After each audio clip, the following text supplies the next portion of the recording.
Hello guys, welcome back to your channel journey to success. आज हम कर रहे हैं करंट अफेयर्स इंपॉर्टेंट 24 जून के जितने भी इंपॉर्टेंट करंट अफेयर्स हैं। देखो, ये पता होता है हमें कुछ जो पॉइंट्स होते हैं, बट उनके रिगार्डिंग एग्जामिनर कुछ और ही पॉइंट पूछ लेते हैं। तो हमें डीप में करना है करंट अफेयर्स सारा का सारा, ठीक है, ताकि सारे पॉइंट्स कवर हो जाए। तो जैसे ये पता है हमें कि जो इंडिया का first air conditioner railway station है वो कहाँ पे लगाया गया है, बेंगलुरु कर्नाटका में लगाया गया है। बट एग्जामिनर क्या पूछेगा, आउटले पूछ सकता है कि कितने कितने रुपीज में लगाया गया, कितना प्रोजेक्ट कोस्ट है। तो कोस्ट है 315 करोड़। ठीक है, तो इंडिया का फर्स्ट एयर कंडीशन जो रेलवे स्टेशन है वो बेंगलुरु कर्नाटका में लगाया गया है और उसकी आउटले कितनी है, 315 करोड़। इंडिया का फर्स्ट एवर स्टेट ऐसा कौन सा बन गया है जिसने लॉन्च की है बालिका पंचायत, तो वो है गुजरात। और ये हमने बहुत पहले करंट अफेयर्स में कर ही लिया था कि फर्स्ट एवर इलेक्शन बालिका पंचायत के कहाँ पे हुए थे, कुनरिया विलेज में हुए थे, ठीक है, जो गुजरात में है। तो फर्स्ट सरपंच कौन थी बनी थी उस टाइम पे बालिका पंचायत की, वो बनी थी उर्मी आहिर। उर्मी आहिर फर्स्ट सरपंच थी बालिका पंचायत की। और ऐसा इंडिया का फर्स्ट स्टेट टू लॉन्च बालिका पंचायत कौन बन गया है, गुजरात बन गया है। Over the world global average जो लाइफ एक्सपेक्टेंसी एट बर्थ है वो है 72.6%। इंडिया का इंक्रीज हुआ है as compare to the period of 2015 to 19। तो कितना है इंडिया का, 69.7। ठीक है, इंडिया का लाइफ एक्सपेक्टेंसी एट बर्थ कितना है, 69.7। और अगर हम ग्लोबल एवरेज की बात करें वो है 72.6। इंडिया अभी भी उससे कम है, बट स्टिल लास्ट पीरियड के अकॉर्डिंग इंडिया का इंक्रीज हुआ है। जो वर्ल्ड गोल्ड काउंसिल है उन्होंने एक रिपोर्ट जारी की है, रिपोर्ट का नाम है gold refining and cycling recycling. तो इंडिया गोल्ड रिफाइनिंग और रिसाइकलिंग के मामले में रैंक कर रहा है फोर्थ। तो इंडिया ने 2020-21 में कितने टन्स को रिसाइकल किया था, 75 टन्स को। अगर हम ग्लोबल परसेंटेज के अकॉर्डिंग बात करें तो 6.5% को इंडिया ने रिफाइन किया था गोल्ड को और रिसाइकल किया था। टॉप किसने किया है, चाइना ने इसमें टॉप किया है। चाइना ने रिसाइकलिंग की है 168 टन ऑफ गोल्ड की।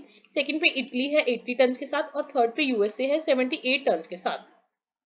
जो रिजर्व बैंक ऑफ इंडिया है उसने जो कार्ड इम्प्लीमेंटेशन है, कार्ड इम्प्लीमेंटेशन के नए रूल्स आए हैं, उसके जो डेडलाइन है उसको एक्सटेंड कर दिया है। कब तक, 1 अक्टूबर 2022 तक। तो ये पूछ सकता है, जैसे रिसेंटली कार्ड स्वैपिंग की पूछी गई थी ना एग्जाम में, वैसे ही इम्प्लीमेंटेशन ऑफ कार्ड रूल्स की भी पूछ सकता है।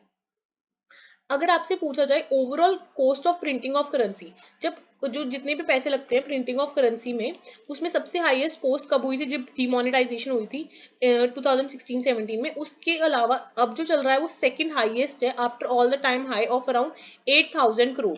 मतलब बहुत ज्यादा कॉस्ट लग रही है अभी प्रिंटिंग ऑफ करेंसी में, सेकंड हाईएस्ट है डिनोमिनेशन के बाद। देख लो कितना ज्यादा अभी कॉस्ट पड़ रहा है हमें प्रिंटिंग ऑफ करेंसी में अभी जो टाइम पीरियड है, ठीक है, इन द फाइनेंशियल ईयर 2022। अगर आपसे पूछा जाए भारतीय रिजर्व नोट मुद्रण प्राइवेट लिमिटेड के अकॉर्डिंग जो द सेलिंग प्राइस क्या होता है, price at which printing presses supply paper two the RBI. Paper currency जिस प्राइस पे जो प्रिंटिंग प्रेसेस है आरबीआई को सप्लाई करती हैं, उसमें बाकी सारे नोट्स का जो सेलिंग प्राइस है वो इंक्रीज हुआ है। बट 500 रुपीज का जो है वो अभी भी सेम है, अनचेंज्ड है, बाकी सबका इंक्रीज हुआ है। ठीक है, मैं यही पूछ सकते एग्जामिनर कि किसका अनचेंज्ड है, तो 500 का जो सेलिंग प्राइस है वो अनचेंज्ड है। किसी ने आरटीआई फाइल की थी उसका ही आया है अभी। कार्ड 91 और रुपे के साथ किसने पार्टनरशिप की है ताकि पेमेंट को सिंप्लीफाई कर सके, तो आप जस्ट ये याद रखो, कार्ड 91 के साथ किसने टाई अप किया है, यस बैंक ने टाई अप किया है। ये पूछ सकता है कि एक्सपोर्ट इंपोर्ट कस्टमर्स को सपोर्ट करने के लिए अब एक पोर्टल लॉन्च किया है, वो किसका है, तो पूछेगा टीएफ ऑनलाइन पोर्टल किसका है, तो साउथ इंडियन बैंक का है। अगर एसआई भी लिखा हुआ तो इनसे क्लियर हो जाएगा ना, साउथ इंडियन बैंक। अगर जस्ट टीएफ ऑनलाइन पोर्टल पे आता है तो आंसर क्या है, साउथ इंडियन बैंक का है ये। First consumer new bank in India कौन है, फ्रियोसेफ। कौन सा है, फ्रियोसेफ। और एक किसका है, इक्विटा स्मॉल फाइनेंस बैंक का है। या तो ऐसा आएगा first consumer new bank in India, तो वो उसका आंसर है फ्रियोसेफ। या पूछेगा फ्रियोसेफ किसका है न्यू बैंक, वो है इक्विटा स्मॉल फाइनेंस बैंक का। अभी जो एक ना यूएस का डिपार्टमेंट है, कौन सा, centres for disease control and prevention, उन्होंने हमें कितने पैसे दिए हैं इंडिया को ताकि हम एड्रेस कर सके जितने भी चैलेंजेस आते हैं इन्फेक्शियस डिसीजेस के रिगार्डिंग, तो उन्होंने दिए हैं 122 मिलियन यूएस डॉलर, 122 मिलियन उन्होंने दिए हैं centres for disease control and prevention ने। ठीक है, इंडिया की ऐसी कौन सी फर्स्ट एवर के पॉप आर्टिस्ट बन गई हैं जिन्होंने, मतलब फर्स्ट के पॉप आर्टिस्ट कौन बन गई है इंडिया की, वो है श्रेया लिंका। कौन है, श्रेया लिंका। किस स्टेट की है? ओडिशा की। अब जैसे ये इंडिया की फर्स्ट के पॉप आर्टिस्ट बन गई है इंडिया से, तो इन्होंने किसको ज्वाइन किया है? इन्होंने ब्लैक स्वैन को ज्वाइन किया है, जो फॉर्म किया गया है बाय डीआर म्यूजिक। तो Shreya Lenka, this is very important, ये फर्स्ट इंडियन बन गई हैं, जो फर्स्ट इंडियन के पॉप आर्टिस्ट बन गई हैं। इन्होंने किसको ज्वाइन किया है? ब्लैक स्वैन को। और ये कहाँ की हैं? ओडिशा की हैं।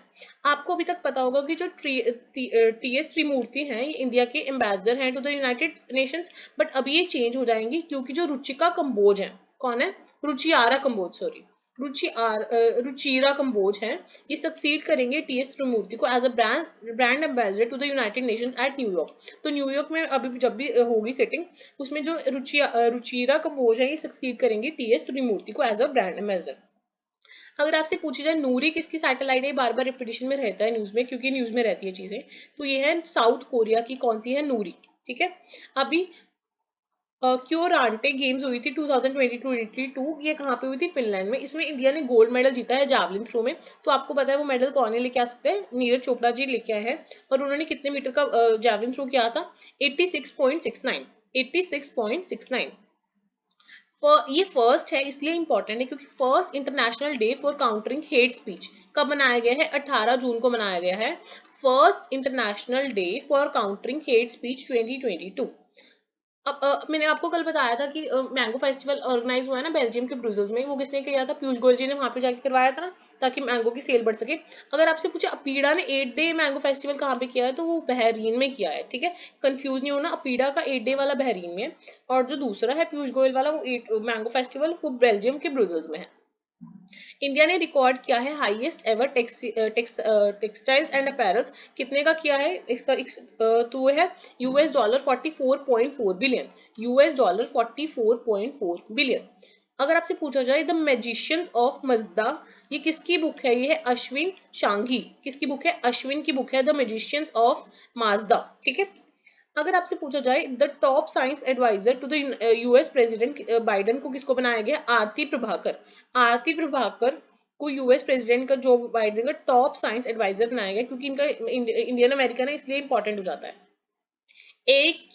IKEA अकिया का जो लार्जेस्ट स्टोर है वो इंडिया में ओपन हुआ है। तो ये पूछ सकते हैं कहाँ पे ओपन हुआ है? बेंगलुरु कर्नाटका में हुआ है। वैसे इनका ये 4th रिटेल स्टोर है। अकिया का लार्जेस्ट स्टोर कहाँ पे ओपन हुआ है? बेंगलुरु कर्नाटका में। I hope you like the summary revision. मिलते हैं नेक्स्ट वीडियो में। Don't forget to like, share and subscribe.